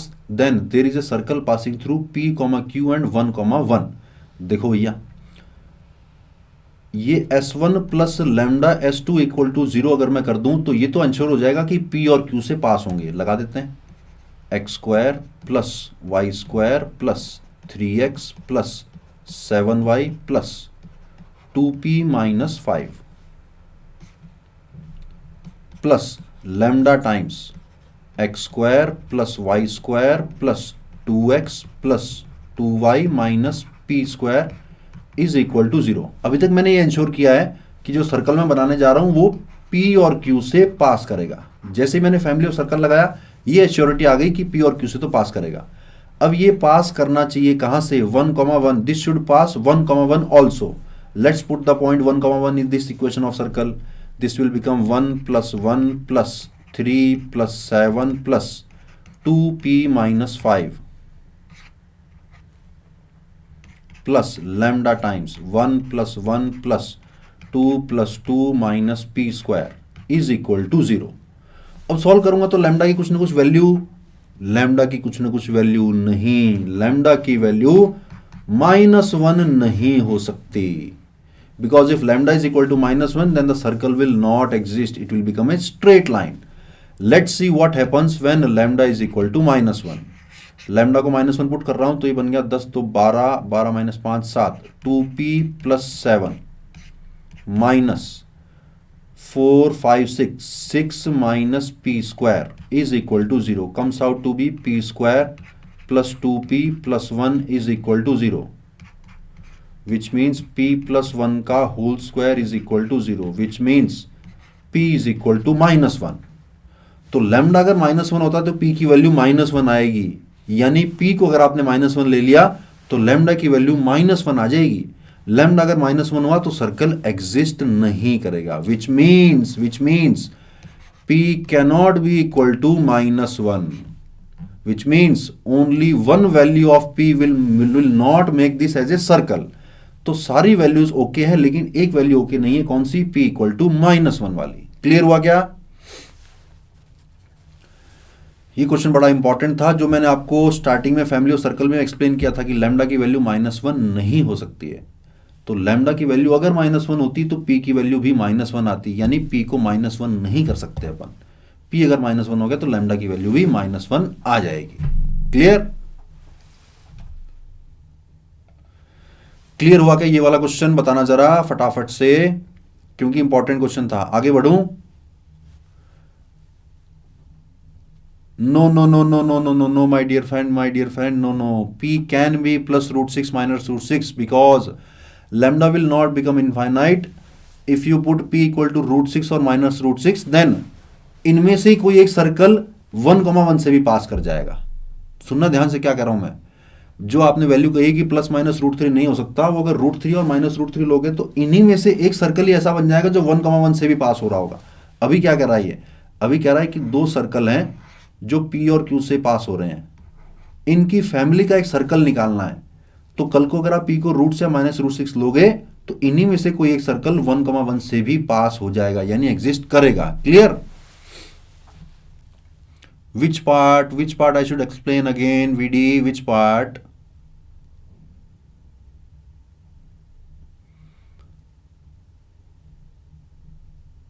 +-√6 का जो डाउट पूछा था समझ में आ गया ना? चलो फिर आगे बढ़ते हैं, एक और क्वेश्चन लेते हैं फैमिली ऑफ सर्कल के ऊपर, क्योंकि फैमिली ऑफ सर्कल बड़ा इंपॉर्टेंट टॉपिक है। consider a family of circles which are passing through the point. There no need to take snapshot, you will get the notes after this class. Okay, अगर तुम questions का answer फटाफट दोगे, last के 5 minute में मैं आपको सारी चीजें एक्सप्लेन कर दूंगा कि नोट्स कहाँ पे मिलेंगी, रिकॉर्डिंग कहाँ पे मिलेगी, डीपीपी कहाँ पे मिलेगी. लैम्डा इक्वल टू -1, जब मैंने फैमिली ऑफ सर्कल पढ़ाया था तो मैंने बताया था कि lambda can not B -1, because if lambda is equal to -1 then the circle will not exist, it will become a straight line. Yes, p equal to -2 or -3 is possible, because if p is equal to -2 और -3 तो ये जो दो circle थे इन्हीं में से एक सर्कल 1,1 से पास हो जाएगा, यानी फैमिली का एक सर्कल ऐसा हमें मिल जाएगा जो 1,1 से पास हो रहा है. हाँ, तो -1 पुट करके p की वैल्यू निकाली मैंने. BS तुम्हें बता रहा हूं मैं, -1 पुट करके p की वैल्यू निकाली, p की वैल्यू भी -1 आई. अब मैंने कहा कि लैम्डा -1 नहीं हो सकता, यानी p की वैल्यू भी -1 नहीं हो सकती. How to find intersection point of two circle? This is very very easy my dear friend. There are two variables, two variables and two equation. You can easily find the intersection point. Please explain the question, sir. Which question, VP? Previous question or this question? Okay, BS, you got it. I'm very very happy you got it. Understood. Good. ध्यान से मेरी बातें सुनते जाओ, question try करते जाओ. पूरा chapter एक ही क्लास में रिवाइज हो जाएगा. इतनी बड़ी लग्जरी मुझे कभी नहीं मिली यार. दिस क्वेश्चन नंबर 5, यार ट्राई करो, पहले आप खुद ट्राई करो. मैं तो एक्सप्लेन करूंगा ही करूंगा.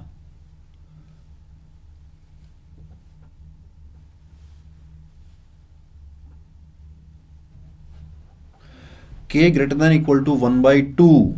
AS का आंसर आया k greater than equal to 1/2.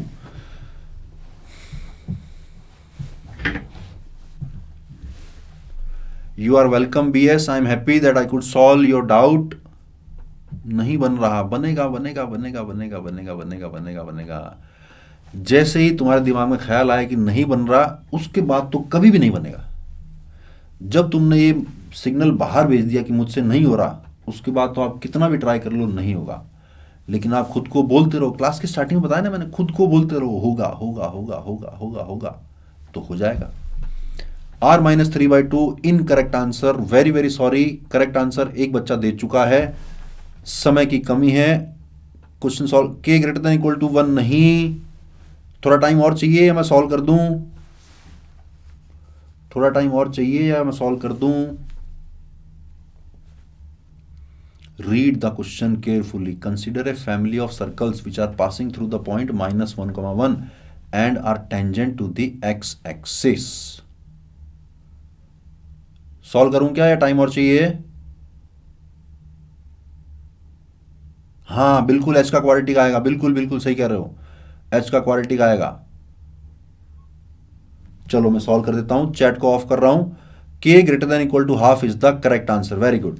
ध्यान से समझना क्वेश्चन को. Consider a family of circle which are passing through the point -1,1 and are tangent to the x axis. Suppose this is one such circle जो कि x axis पे tangent है, और h, k are the coordinates of the center. This is definitely very very easy that the radius will be equal to k. Clear? Now this circle is also passing through the point -1,1. Circle की equation क्या आएगी? x minus H का whole square plus y minus k का whole square is equal to radius का square. Radius कितनी है? k के बराबर है, बताया था ना ये, तो ये बन जाएगा k स्क्वायर.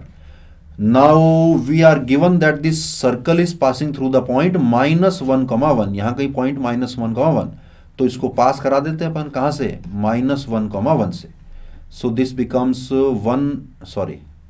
-1 माइनस एच का whole square plus 1 minus k का whole square is equal to k square. देखते जाना ध्यान से, होल स्क्वायर को एक्सपेंड कर रहा हूं. 1 प्लस एच स्क्वायर प्लस का 2h आ जाएगा, plus k square minus 2k plus 1 is equal to k square. k square से k स्क्वायर कैंसिल, तो बन गया h स्क्वायर प्लस 2h.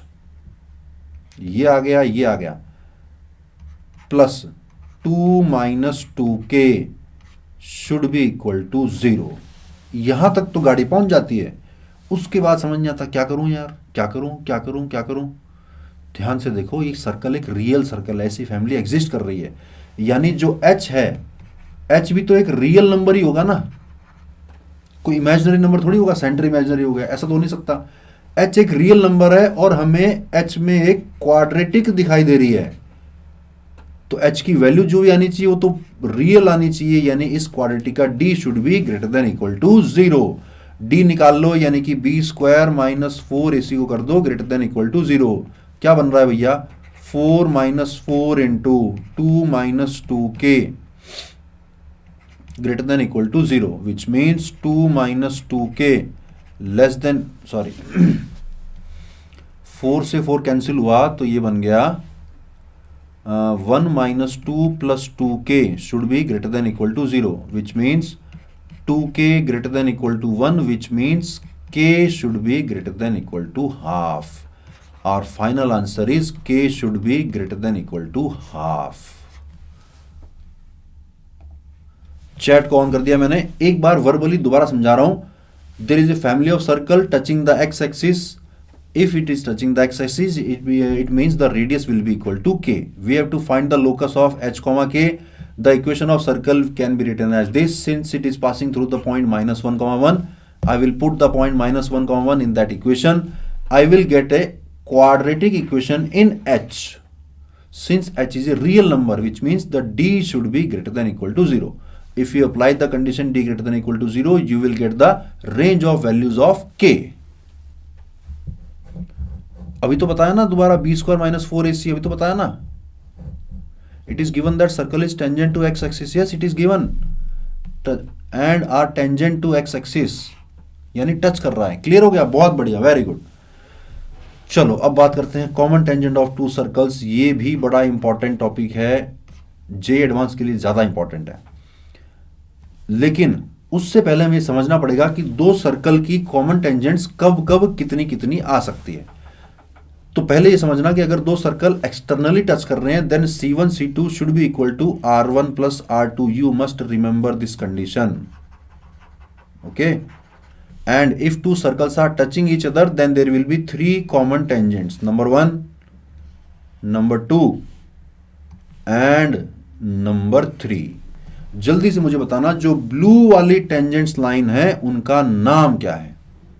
जो ब्लू वाली टेंजेंट लाइंस हैं उनका नाम क्या है और रेड वाली का नाम क्या है। पहले बताओ जरा मुझे, ब्लू वाली टेंजेंट लाइन उनका पर्टिकुलर नेम है कुछ। What is the name of this blue tangent lines? Quickly, DCT. What is the full form of DCT? Direct common tangents. DCT means direct common tangents. DCT, direct common tangents. And the red one is transverse common tangent. TCT का मतलब अगर centre tangent के इधर उधर लाई कर रहे हैं तो वो ट्रांसवर्स है, और सेंटर अगर सेम साइड पे लाई कर रहे हैं तो वो डायरेक्ट कॉमन टेंजेंट है। दो सर्कल अगर एक्सटर्नली टच कर रहे होंगे तो 3 कॉमन टेंजेंट्स आएंगी। अगला पार्ट, अगर वो इंटरनली टच कर रहे होंगे तो पहले तो कंडीशन क्या है इंटरनली टच करने की, C1 C2 की value should be equal to R1 minus R2 का मॉड। ये भी very important, you must remember this condition. And when the circles are touching internally, there will be only one common tangent, and that common tangent will be DCT or TCT. It will be DCT because both the centers are lying on the same side of the tangent. Clear? अगला part, if the circles are intersecting each other, then intersecting करने की condition क्या है? C1 C2 should lie between R1 plus R2 and R1 minus R2 का mod, यानी इन दोनों का combined हो गया, उससे बड़ा होना चाहिए और इससे छोटा होना चाहिए। ऐसा होने पर सर्कल्स की कितनी कॉमन टेंजेंट्स आएंगी? 2 कॉमन टेंजेंट्स आएंगी, and both will be direct common tangents. अभी तक तो मैं ये बता रहा हूं कि अलग अलग सिचुएशन में सर्कल्स की कितनी कॉमन टेंजेंट्स आएंगी, कितनी डायरेक्ट होंगी, कितनी ट्रांसवर्स होंगी, इसलिए अभी इस बात पे फोकस करना। एक और कंडीशन क्या है कि सर्कल अगर नॉन इंटरसेक्टिंग है, उसकी कंडीशन क्या? C1 C2 should be less than R1 minus R2 का mod. In this case there will be no common tangents. तो क्वेश्चन में ऐसा पूछ सकता है कि 2 सर्कल दे दिए और पूछ लिया कि इनमें से कौन सी इन सर्कल्स की कॉमन टेंजेंट है। तो आपको पहले चेक करना कल को ऐसा ना हो कि दोनों एक दूसरे के अंदर हैं तो कोई कॉमन टेंजेंट नहीं आएगी, ऐसे में आंसर क्या बन जाएगा, नन ऑफ दीज। समझ गए, no radical axis will not be included. फिर अगर दोनों सर्कल एक दूसरे से दूर दूर हो तो कंडीशन क्या आएगी, C1 C2 greater than R1 plus R2। इस केस में मैक्सिमम कॉमन टेंजेंट्स आएंगी, देखो दो तो आएंगी डायरेक्ट कॉमन टेंजेंट्स, दो टेंजेंट्स तो आएंगी डायरेक्ट कॉमन टेंजेंट्स, और दो ही आएंगी ट्रांसवर्स कॉमन टेंजेंट्स। रेड वाली तो है ट्रांसवर्स कॉमन टेंजेंट्स और ब्लू वाली है डायरेक्ट कॉमन टेंजेंट्स। तो सर्कल अगर दूर दूर है तो चार कॉमन टेंजेंट्स आएंगी, ध्यान रखना। अब बात करते हैं कि इन कॉमन टेंजेंट्स की इक्वेशन कैसे निकालनी है। ध्यान है क्या किसी को, इक्वेशंस कैसे निकालते हैं?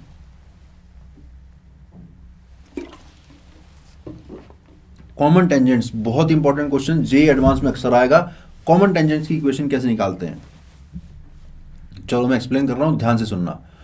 अगर हमें डायरेक्ट कॉमन टेंजेंट निकालनी है तो इस पी पॉइंट, पी कौन, एक्सटर्नल पॉइंट से कॉमन टेंजेंट आएगी, या यूं समझो कि कॉमन टेंजेंट कहीं ना कहीं जाकर इंटरसेक्ट करेंगी।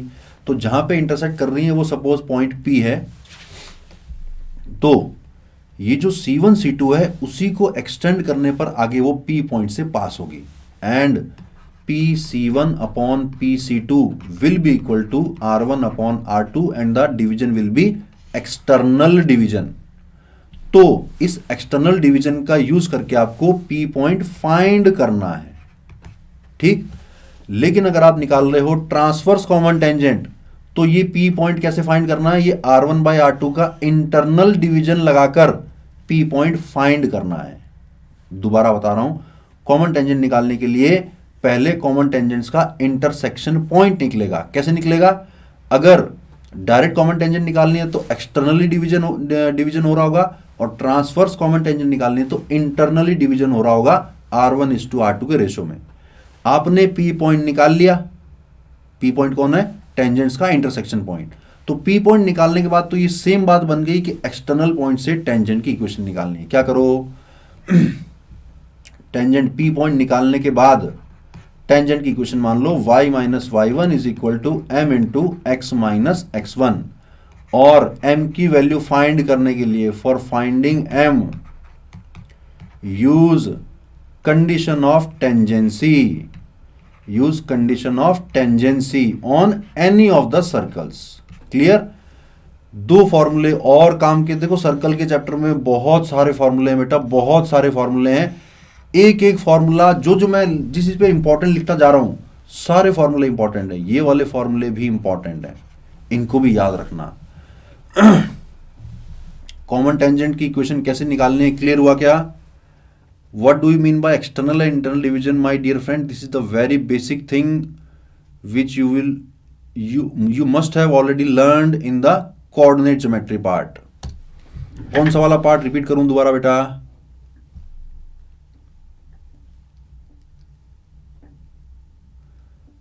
लेंथ की इक्वेशन। यस सर, क्लियर हो गया? क्लियर है? क्लियर, बहुत बढ़िया। आगे चलो भैया। Two circles are given, if they touch each other then find the value of modulus A। Example दे रखा है ना, देखो दो सर्कल एक दूसरे को टच कर रहे हैं तो मॉड A की वैल्यू निकाल दो फटाफट से।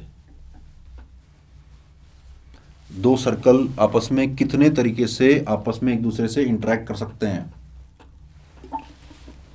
Internal touch, external touch, intersect, एक दूसरे के अंदर, बहुत सारी चीजें हैं। हर चीज की आपको कंडीशन याद रहनी चाहिए। जरा मुझे मॉड ए की वैल्यू बता दो, अगर दोनों सर्कल एक दूसरे को टच कर रहे हैं तो मॉड ए की वैल्यू क्या आएगी?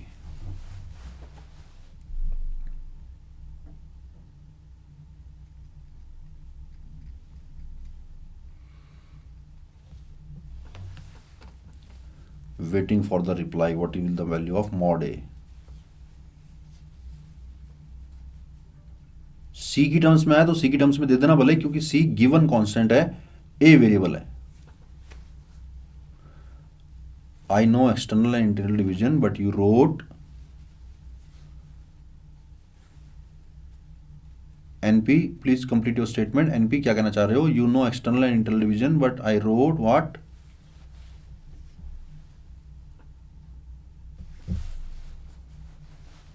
Externally and internally in the formula. Which formula beta? See, if you have to find the transverse common tangent, then first find the point P using internal division. This ratio will be R1 is to R2. Then you can find the point P. If you can find the point P, then assume the equation of tangent as y minus y1 is equal to m into x minus x1. For finding the value of m, use condition of tangency on any circle. Is it clear now? Mod a equal to c, a is equal to plus minus c, a is equal to c. चलो solve करूं मैं, ध्यान से सुनना, एक बहुत काम की बात बताने जा रहा हूं मैं। सर्कल की बहुत सारे क्वेश्चन ज्योमेट्री से सॉल्व हो जाएंगे अगर आपने डायग्राम एक्यूरेट बनाया है तो। क्या कहा मैंने? सर्कल चैप्टर के बहुत सारे क्वेश्चन, खासकर जेई मेंस के क्वेश्चन, ये क्वेश्चन जेई मेंस में आ रखा है, ये क्वेश्चन जेई मेंस में आ रखा है। सर्कल चैप्टर के खास करके जेई मेंस वाले क्वेश्चन ज्योमेट्री से बिना कुछ लिखे सॉल्व हो जाएंगे अगर आपने डायग्राम सही बनाया है तो। रैंडमली कुछ भी बना दिया, सर्कल कहीं भी बना दिया तो दिक्कत आ जाएगी। तो देखो सर्कल्स को अपन प्लॉट करने जा रहा हूं। पहला सर्कल तो है x square plus Y square is equal to c square, ठीक। So this point is c, 0। दूसरा सर्कल है x square plus Y square minus a x is equal to 0। इसका अगर सेंटर निकालोगे तो सेंटर a/2, 0 आ रहा है, ठीक। रेडियस अगर निकालोगे तो रेडियस कितनी आ रही है? रेडियस भी a/2 आ रही है। तो सोचो ये वाला सर्कल कहां पे प्लॉट करूं मैं? ये यहां पे आएगा, यहां पे, यहां पे, यहां पे। क्यों? क्योंकि देखो इसमें कांस्टेंट टर्म नहीं है, यानी कि ये ओरिजिन से पास करेगा। अब ओरिजिन से पास भी करना है और इस सर्कल को टच भी करना है, यानी ओनली पॉसिबिलिटी है ये वाली, ओरिजिन से पास भी करे और सर्कल को टच भी करे, यानी कि इंटरनली ही टच कर पाएगा। लेकिन एक सर्कल ये वाला भी तो पॉसिबल है, ये वाला सर्कल भी तो पॉसिबल है। अभी भी तो सेंटर इसका a/2, 0 हो सकता है। a के बारे में थोड़ी गिवन है, c के बारे में गिवन है कि c पॉजिटिव है, लेकिन a के बारे में गिवन नहीं है। तो a अगर पॉजिटिव हुआ तो राइट साइड वाला सर्कल बनेगा, नेगेटिव हुआ तो लेफ्ट साइड वाला सर्कल बनेगा। अगर आपने डायग्राम सही से बना लिया तो अब कंडीशन ऑफ टचिंग तो लगाने की जरूरत ही नहीं है ना।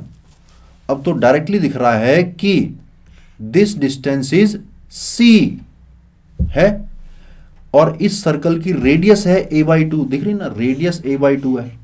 रेडियस अगर a/2 है तो बता दो इसका डायमीटर कितना है? डायमीटर a के बराबर है। To be more precise diameter mod a के बराबर है, क्योंकि a कुछ गिवन नहीं है। a पॉजिटिव हुआ तो सर्कल राइट साइड में बनेगा, a नेगेटिव हुआ तो सर्कल लेफ्ट साइड में बनेगा, which means mod a should be equal to c, ताकि दोनों सर्कल एक दूसरे को टच कर जाएंगे। क्या मैंने काम की बात बताई इस वाले क्वेश्चन में? समझ में आई क्या? समझ में आई क्या? बताना जरा। मैंने ये कहा कि अगर आप डायग्राम एक्यूरेट बनाओ सर्कल का तो बहुत सारे क्वेश्चन ज्योमेट्री से ही सॉल्व हो जाएंगे। इस वाले क्वेश्चन में मैंने circle touching each other internally उसकी कोई कंडीशन लगाई नहीं मैंने। c1 c2 equal to r1 plus r2 या r1 माइनस r2 का मॉड लगाया ही नहीं मैंने डायग्राम से ही सॉल्व कर लिया। सर्कल वाले चैप्टर में अक्सर ऐसा होगा, ठीक। चले आगे। Thank you JEE, I am glad कि आपको ये मेथड पसंद आया। फिर से कह रहा हूं, सर्कल वाले चैप्टर्स में सर्कल के जो क्वेश्चन हैं उनमें डायग्राम एग्जैक्ट बनाने की कोशिश किया करो। कल को सर्कल इस तरह का दे रखा हो, x-1 का होल स्क्वायर प्लस y-1 का whole square is equal to half का स्क्वायर, तो मन मर्जी से मत बनाया करो। पता है ये यहां पे आएगा, 1,1 सेंटर आएगा, हाफ रेडियस आएगी। एक्यूरेट बनाया करो सर्कल के डायग्राम, तो बहुत सारे क्वेश्चन ओनली ज्योमेट्री से ही सॉल्व हो जाएंगे। चले आगे। फिर अपन बात करते हैं ऑर्थोगोनल सर्कल्स की। ये कंडीशन फिर से very very important, directly use में आएगी, जेई मेंस या जेई एडवांस दोनों में डायरेक्टली यूज में आएगी। This condition is very important. क्या है कंडीशन? कि अगर x square plus Y square plus 2 g1x plus 2 f1y plus c1 equal to 0 और x square plus Y square plus 2 g2x plus 2 f2y plus c2 equal to 0 are orthogonal, then the condition of orthogonality, you must remember this condition of orthogonality directly use में आएगी, direct word लिखा होगा question में, word use कर रखा होगा orthogonal word, तो directly use कर लेना इसको। क्वेश्चन आपको दे रहा हूं और टाइम दे रहा हूं मैं आपको 3 मिनट का। If a circle passes through the point A, B and cuts this circle orthogonally, then find the locus of its center. Angle between circles not important for JEE mains, इसलिए मैं cover नहीं कर रहा हूं। JEE mains के लिए important नहीं है, जेईई मेंस के लिए ऑर्थोगोनल बहुत इंपॉर्टेंट है।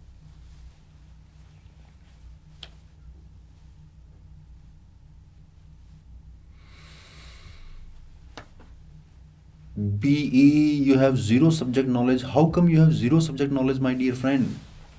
Did you not study in the last 2 years?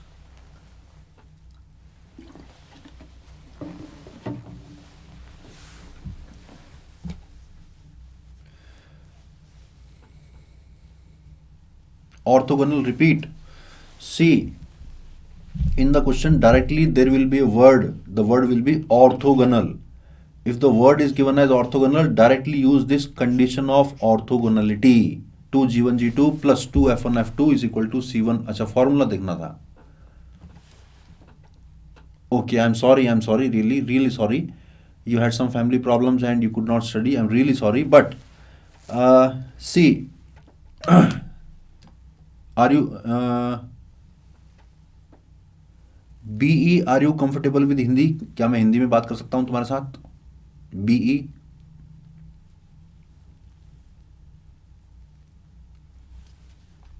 चलो पहले मैं एनपी का डाउट सॉल्व कर देता हूं। देखो प्रीवियस क्वेश्चन में रेडियस निकाली थी अपन ने कैसे, √g² plus f² minus c करके, जिससे हमें रेडियस मिली थी a/2 के बराबर। दिखा दिया क्वेश्चन, दिखा दिया।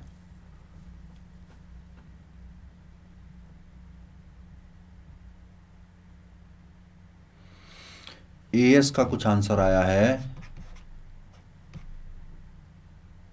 अभी तक एक ही आंसर आया है। एनपी का भी कुछ आंसर आया है।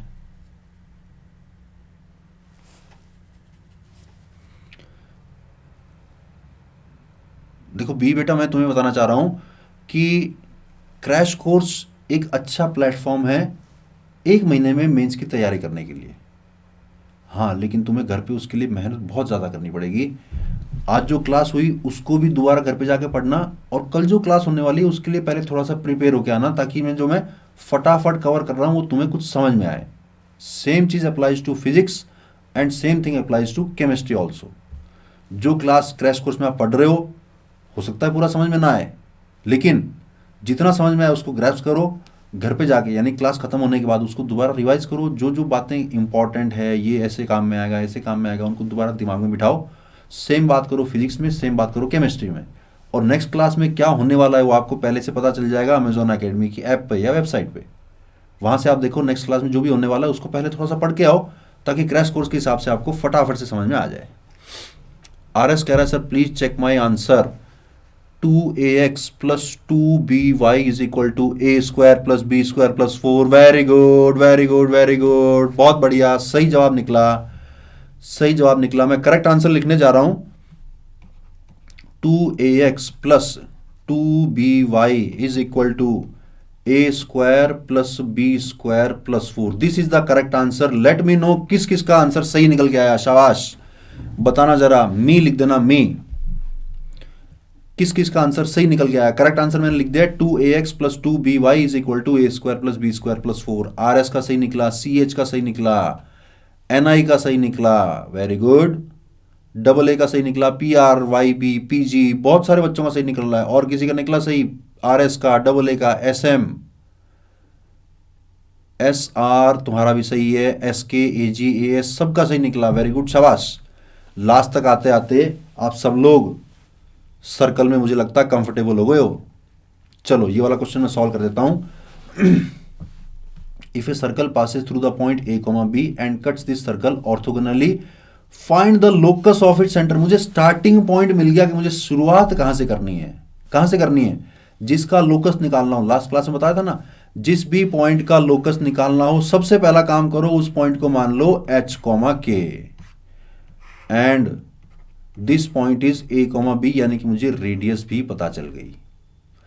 अब मुझे कंडीशन ऑफ ऑर्थोगोनलिटी लगाना है। कंडीशन ऑफ ऑर्थोगोनलिटी लगाने के लिए मुझे सर्कल्स की इक्वेशन इस फॉर्मेट में चाहिए, इस फॉर्मेट में। तो मैं क्या करूंगा, मैं सर्कल की इक्वेशन निकालने जा रहा हूं, ध्यान से देखना कैसे। x माइनस एच का whole square plus y minus k का whole square is equal to r square. R square का मतलब h माइनस ए का whole square plus k minus b का होल स्क्वायर। ये जो मैंने राइट साइड लिखी है this is actually nothing but r square. कैसे निकला आर, इन दोनों के बीच का डिस्टेंस है आर। ठीक, तो सॉल्व कर लेते हैं जरा इसको। नहीं, अभी तो मैं इसको पास करा देता हूं, कहां से, इसको पास करा देता हूं मैं a कॉमा बी से। Just a moment, sorry, condition of orthogonality लगानी है हमें। तो सर्कल की इक्वेशन को सॉल्व किया, ये बना x square plus Y square minus two x h minus two k y, h square cancel हो जाएगा। This is equal to a square plus b square minus two a h minus two b k, यानी कि x square plus Y square minus two x h minus two k y plus two a h plus two b k minus a square minus b square is equal to 0। क्यों किया मैंने ऐसा, मैंने standard format बनाई है। कौन सी वाली standard format, x square plus Y square plus two g x plus two f y plus c equal to 0। Now I am going to use the condition of orthogonality. What is the condition of orthogonality, 2g1g2 plus 2f1f2 is equal to c1 plus c2। इस circle को देखो जरा ध्यान से, ये x square plus Y square minus 4 equal to 0 है।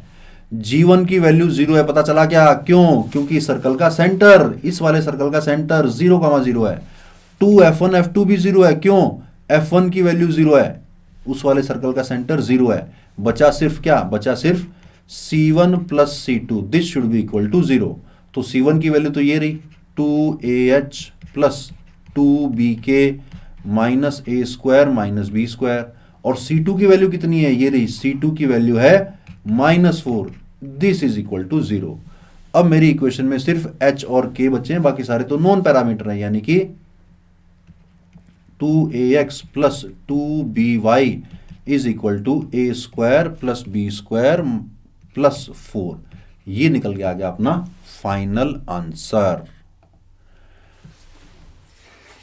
Clear हुआ क्या मेरे बच्चों, मुश्किल नहीं था। हाँ, थोड़ा सा लेंथी कर दिया मैंने, क्योंकि मैं आपको ये दिखाना चाह रहा था कि इक्वेशन जब भी कंडीशन ऑफ ऑर्थोगोनलिटी लगानी हो, हमेशा सर्कल को स्टैंडर्ड फॉर्मेट में कन्वर्ट कर लो, ताकि g1 g2 f1 f2 clearly दिख पाए। सेंटर इक्वल टू 0, इस वाले सर्कल का सेंटर क्या है, 0,0 तो होता है x square plus Y square equal to a square का, और c की वैल्यू -4 है। Clear, okay, thank you very much, thank you all. आज कुछ कम इररेलेवेंट बातें करी आपने, मोस्टली आप लोगों ने रेलेवेंट बातें करी। देखो, जब आप रेलेवेंट बात पूछोगे कि सर समझ नहीं आया, तो मुझे आपकी चैट दिखाई दे जाएगी। उसी में बीच में आप पूछोगे सर सिलेबस क्या है, कल कौन सी क्लास है, आज कौन सी क्लास हो गई, डीपीपी कहाँ मिलेगी, तो आपके जो जेन्युइन डाउट है वो मुझसे मिस हो जाएंगे। मिस हो जाएंगे तो नुकसान मेरा नहीं है, नुकसान आपका है। ठीक, क्या मैं आप लोगों को बताऊं कि रिकॉर्डिंग कहाँ मिलेगी? आज जो नए बच्चे हैं, क्या मैं एक्सप्लेन करूं कि रिकॉर्डिंग कहाँ मिलेगी, डीपीपी कहाँ मिलेगी, एक्सप्लेन करूं क्या, एक्सप्लेन करूं क्या? ओके, चलो बता देता हूं मैं, देखो जरा।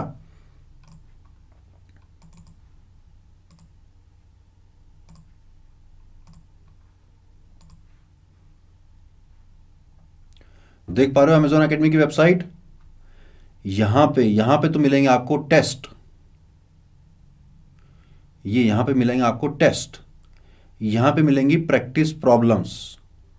ठीक, यहां अगर आप लाइव लेसन्स में जाओगे, लाइव लेसन्स में जाने पर ये है crash course, this is crash course and this is micro course. और ये लाइव इवेंट है जहाँ पे आपको मास्टर क्लास, एक मास्टर क्लास होने वाली है 23 को, वेरी वेरी इंपॉर्टेंट क्लास आपको फेसबुक पे और इंस्टाग्राम पे दिख जाएगा। एक बहुत इंपॉर्टेंट मास्टर क्लास होने वाली है, उसको अटेंड करना मत भूलना, बहुत बहुत जोरदार क्लास है।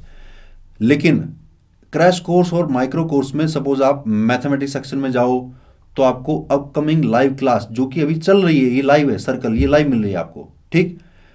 क्लास के बाद ये पूरा पोर्शन शिफ्ट हो जाएगा पास्ट लाइव लेसन्स में। अभी आपको स्ट्रेट लाइन यानी कल वाली क्लास दिख रही है, if you go to watch recording तो आपकी कल वाली क्लास की रिकॉर्डिंग स्टार्ट हो जाएगी। अगर आप लेसन मटेरियल पे क्लिक करोगे तो आपको क्लास नोट्स यानी कि जो मैंने स्लाइड के ऊपर लिख के छोड़ा हुआ है, क्वेश्चन को कैसे सॉल्व करना है वो दिख जाएगा। डीपीपी क्लिक करोगे, डीपीपी में आपको क्वेश्चंस मिल जाएंगे पिछली क्लास के, और आज वाली क्लास इसके बाद खत्म होने के बाद आ जाएगी, उसकी डीपीपी मिल जाएगी। डीपीपी पे क्लिक करते ही इस पर्टिकुलर क्लास की डीपीपी खुल जाएगी, ठीक।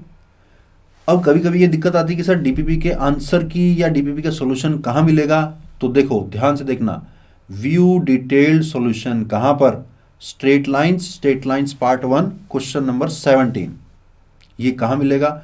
वापिस आप जाओ अमेजोन अकेडमी की ऐप पे, वहाँ पे आप जाओ प्रैक्टिस प्रॉब्लम्स में, वहाँ पे आप जाओ मैथमेटिक्स में, वहाँ पे आप ये सारे चैप्टर पढ़े हुए हैं। जैसे मान लो स्ट्रेट लाइंस, क्या देखा था अपन ने देखा था straight lines part 1 question number 17। तो यहाँ पे जाके आप स्ट्रेट लाइंस पार्ट 1, ये रहा पार्ट 1, अगर आप क्वेश्चन नंबर 17 का सॉल्यूशन देखना चाहते हो, ये 17 पे क्लिक किया, ये क्वेश्चन मिल गया आपको। इसका हिंट भी दे रखा है, हर क्वेश्चन का हिंट भी दे रखा है, इसका सॉल्यूशन भी दे रखा है। ये सॉल्यूशन डिटेल्ड, बहुत डिटेल्ड सॉल्यूशन है, इतना डिटेल्ड है कि आपको पक्का समझ में आ जाएगा। बोलो समझे क्या?